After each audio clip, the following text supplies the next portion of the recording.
foodies, it's Chef Jen here at the CTE Center, Frisco ISD in beautiful Frisco, Texas. All right, so I started thinking about cookies. I love cookies. Now this is not a gluten-free cookie. This is your cheat day, all right? I love peanut butter cookies, and I love chocolate chip cookies, and I love oatmeal cookies. So I decided, what the heck, let's put them all together and make one great chocolate chip peanut butter oatmeal cookie. So here we go. I have 2 sticks of very soft room temperature butter. That's super important. Remember, gang, if you're making a biscuit or a scone, you gotta have super cold butter to create that flakiness. If you want a nice, chewy, soft cookie, you gotta have soft butter. And I've got some crunchy peanut butter. Now you don't have to use crunchy. You can use smooth if you want to, but I like the texture that the crunchy peanut butter gives the cookie. I think that's pretty tasty. I've got some granulated sugar, and I've got some brown sugar, cup of each. We're gonna pop this into our mixer using the whip attachment and get this all creamed together nice and smooth. All right, you see how nice and creamy though this is?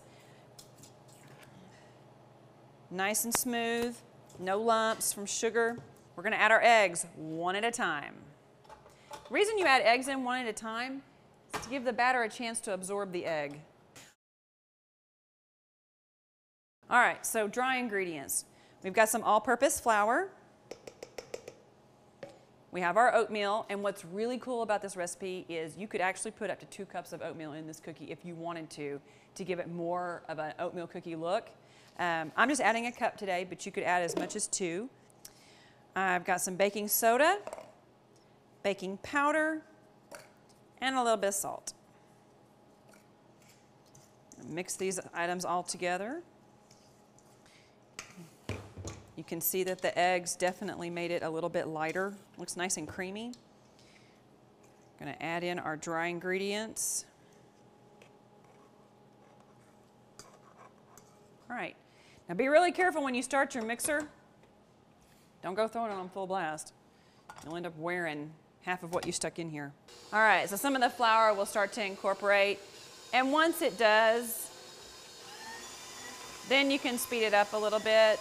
And we just want it to combine. We don't want to overwork the batter and make a tough cookie, so just a few seconds on that. As soon as you see the flour mixture with the oatmeal get incorporated, then go ahead and shut it off. Otherwise, you start getting into a tough cookie. And we have our chocolate chips. Last item to enter the bowl. Now, this is a pretty dense cookie dough, so if you feel like you're getting a little bit of an arm workout, you are. All right, so we have a nice looking dough there. And this is the fun part. I love to use my hands when I cook. And you're gonna roll the cookies into a ball of whatever your size you want. You can make it a 1-inch ball, you can go bigger. I've always been happy with about a 1-inch size. So I have an oven preheated to 375 degrees. And I'm gonna pop these cookies in for no more than 10 to 12 minutes. They bake very quickly, and you don't want to over bake them. In fact, you want to under bake them just a little bit. The tops will crack a little bit, so we're going to load up this pan, put them in the oven, and see what happens in 10 minutes.